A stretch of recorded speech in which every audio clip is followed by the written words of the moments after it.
Aku satukan kau dengan kanan, baru tahu. Ingin tahu kelanjutan ceritanya? Assalamualaikum warahmatullahi wabarakatuh. Dewan Juri yang saya hormati, Bapak Ibu guru dan teman-teman yang saya cintai, perkenalkan, nama saya Afifah Hairunisa, umur saya 10 tahun. Saya akan menceritakan sebuah cerita yang berasal dari Pulau Bintan yang berjudul Pelang. Dengarkan ya teman-teman. Perkataan pelang sama dengan artinya perahu lancang kuning. Tetapi perkataan pelang berasal dari masyarakat Pulau Bintan. Cerita pelang ini mirip seperti cerita lancang kuning, di mana sebuah perahu diraja yang dibuat, tetapi untuk meluncurkannya haruslah dengan menggunakan syarat wanita hamil sulung. Berbeda dengan pelang, walau juga menggunakan syarat wanita hamil sulung, tetapi tidak untuk dikorbankan, melainkan hanya sebagai syarat saja. Dan syarat wanita hamil sulung itu pula bukan hanya 1 orang, melainkan 10 orang. Nah, inilah ceritanya. Dahulu kala di Pulau Bintan adalah seorang raja yang arif dan bijaksana. Ia suka sekali bersiar-siar sambil melihat-lihat keadaan rakyatnya. Dengan demikian, ia mengetahui keadaan rakyatnya yang sebenarnya. Bukan hanya mendengar dari para pembesar-pembesar kerajaan yang terdengar hanya berita yang baik saja yang dikeluarkan untuk rakyatnya. Tetapi karena banyak masyarakat Pulau Bintan yang tinggal di luar Pulau Bintan, menyebabkan Paduka menjadi murung. Pada suatu ketika terbitlah keinginan Paduka Raja. Ia ingin memiliki sebuah perahu yang besar dan lengkap dengan isinya, dan bisa mengarungi lautan dengan segala cuacanya. Sebelum pembuatan perahu itu, ia berembuk terlebih dahulu kepada pembesar-pembesar kerajaan, dan akhirnya disepakatilah untuk memanggil Bomo yang sakti. Tidak berapa lama kemudian, Bomo yang sakti itu pun datang ke istana. Lalu Bomo yang sakti itu pun mulai dengan pekerjaan telek-meneleknya. Setelah siap dengan pekerjaan telek-meneleknya, akhirnya didapatkanlah tempat yang cocok untuk membuat perahu diraja yang besar dan lengkap adalah di Pulau Karas. Serta cara menebang pohonnya haruslah lurus ataupun datar, tidak boleh miring sebagaimana layaknya orang menebang pohon. Lalu barulah baginda raja memberikan titah untuk membuat perahu diraja yang besar dan lengkap.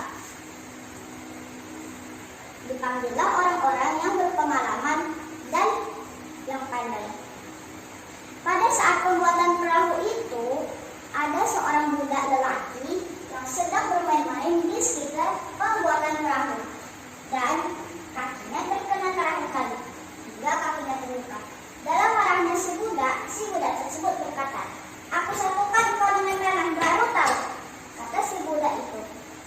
Kata-kata si budak tersebut terdengar oleh para si pembuat perahu, dan dengan cepatlah disingkirkan serahan lalu itu dari kakinya.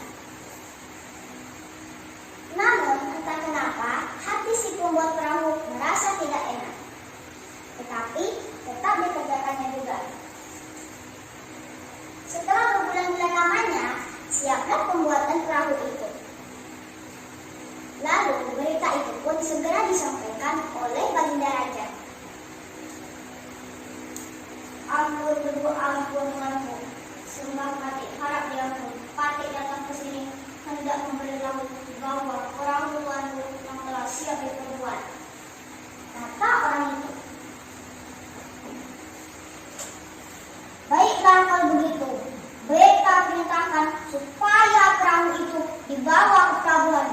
supaya beta dapat melihat perahu itu dari dekat. Kita Baginda Raja. Hati Baginda Raja begitu gembira karena rakyatnya bekerja siang dan malam untuk membuat perahu itu. Syahdan, sampailah pada saat ketika untuk meluncurkan perahu itu ke laut. Namun setelah banyak orang yang mencoba untuk menolak perahu itu, namun perahu itu tidak dapat bergerak sedikit pun. Keesokan harinya pun dicoba kembali. Namun hal yang sama terjadi di hari sebelumnya. Perahu itu tidak dapat bergerak. Berita itu pun terdengar oleh Baginda Raja. Hati Baginda begitu masyhur. Apa gerangan sebenarnya yang sedang terjadi? Lalu teringatlah Baginda Raja kepada Bomo yang sakti. Bomo yang sakti itu pun segera dipanggil. Dan tidak berapa lama kemudian Bomo yang sakti itu pun datang ke istana.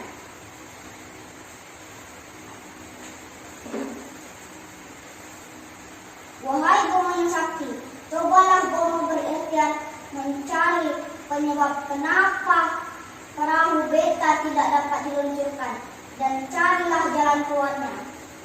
Kita Baginda Raja.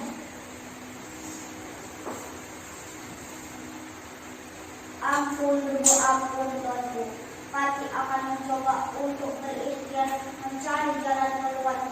Kenapa perahu tuanku tidak dapat bergerak, Tuan? Ampun tuanku, kata si Bomo yang sakti.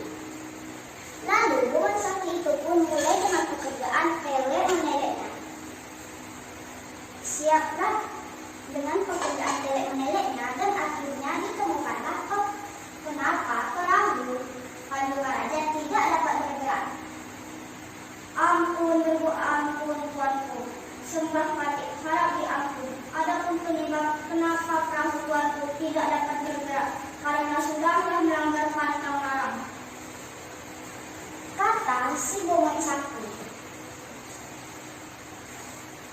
Melanggar pantang larang, kata Paduka Raja terkejut. Ampun tuanku, memang sulit untuk dipercaya. Di saat pembuatan perahu itu ada seorang budak yang bermain-main di sekitar pembuatan perahu itu dan kakinya terkena tarahan kayu. Lalu budak tersebut marah dan berkata-kata, "Aku satukan kau dengan tanah," kata budak tersebut, tuanku. Kata si Bomo sakti.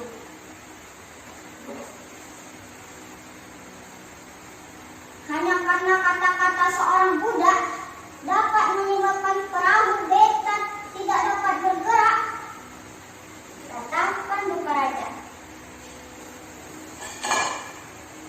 Ampun tuanku, memang sulit untuk dipercaya. Hanya karena kata-kata seorang budak dapat menyebabkan pekerjaan sebesar ini dapat tertunda, kata si Bomo sakti. Baiklah, apakah ada yang lain?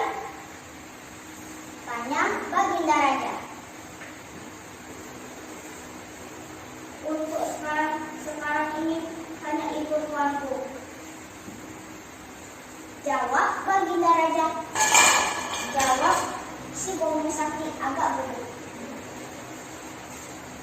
Baiklah kalau begitu, beta akan perintahkan supaya mencari budak tersebut, supaya beta dapat melihat perahu itu dari dekat. Kita Baginda Raja. Kononnya tidak hanya si pembuat perahu yang mencari budak tersebut, tetapi juga rakyat jelata. Lalu ditemukanlah budak tersebut dan dibawalah ke hadapan perahu itu. Wahai anaknya yang baik, cobalah anaknya menolak perahu ini ke laut selagi kata si pembuat perahu. Tidak bisa, Pakcik, perahu ini tidak dapat saya tolak sendiri, haruslah menggunakan syarat, kata budak tersebut dengan suara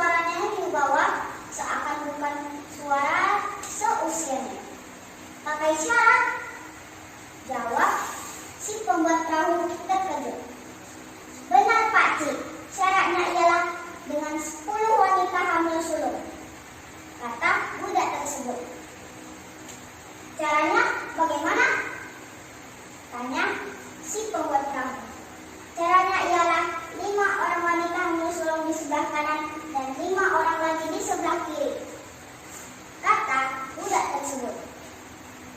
Berita itu pun terdengar oleh Baginda Raja. Lalu Baginda Raja berlembut terlebih dahulu. Dan akhirnya disepakatilah bahwa suara itu bukan dari budak itu sendiri, tetapi dari alam gaib. Dan akhirnya disepakatilah untuk memanggil 10 wanita hamil sulung. Para panglima dan guru balang pun mencari 10 wanita hamil sulung itu di sekitaran Pulau Bintan. Dan ditemukanlah ke-10 wanita hamil sulung itu dan dibawa ke Pulau Karas. Ke-10 wanita hamil sulung itu pun menangis tersudur-sudur, karena dipikirkan mereka akan dijadikan tumbal. Keesokan harinya pun segala upacara dilakukan dan sampailah pada saat untuk meluncurkan perahu itu ke laut. Dibandingkanlah ke-10 wanita hamil sulung itu di sisi perahu, yaitu 5 orang di sebelah kanan perahu dan 5 orang lagi di sebelah kiri perahu. Dengan aba-aba si budak tersebut berkata, Bismillahirrahmanirrahim. 1, 2, 3. Sungguh ajaib rasanya.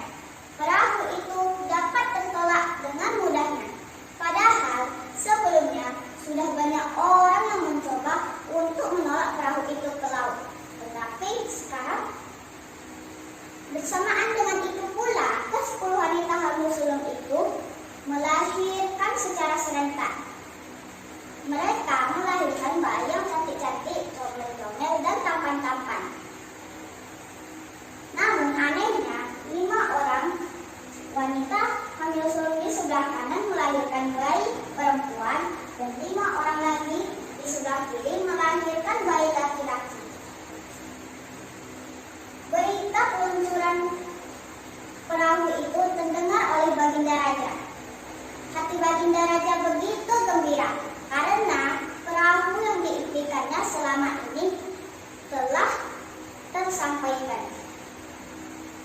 Kemudian 5 orang bayi perempuan diserahkan kepada Baginda Raja dan 5 orang bayi laki-laki diserahkan kepada penjaga pulau di setiap 5 pulau, yaitu di Pulau Karas, Pulau Pangkil, Pulau Mapur, Pulau Kasung, dan Pulau Galang. Yang kesannya kemudian akan dijadikan sebagai penjaga di setiap pulau. Kononnya perahu itu dinamakan pelang. Pelang tidak hanya digunakan untuk melihat-lihat keadaan rakyatnya saja, tetapi juga untuk menghalau para bajak laut dan para lampu. Kononnya, pada masa itulah raja-raja di Pulau Bintan dipegang oleh raja-raja perempuan. Oh ya teman-teman, pesan moral yang dapat kita ambil dari cerita ini adalah pemimpin yang mencintai rakyatnya juga akan disayangi rakyatnya. Sulit apapun pekerjaannya akan dilakukan secara bergotong royong. Dan supaya lebih berhati-hati lagi dalam melakukan berbagai pekerjaan, pergi ke Pinang membeli cermai dimakan si cendrawasih. Cerita pelang telah pun usai. Saya ucapkan terima kasih. Assalamualaikum warahmatullahi wabarakatuh.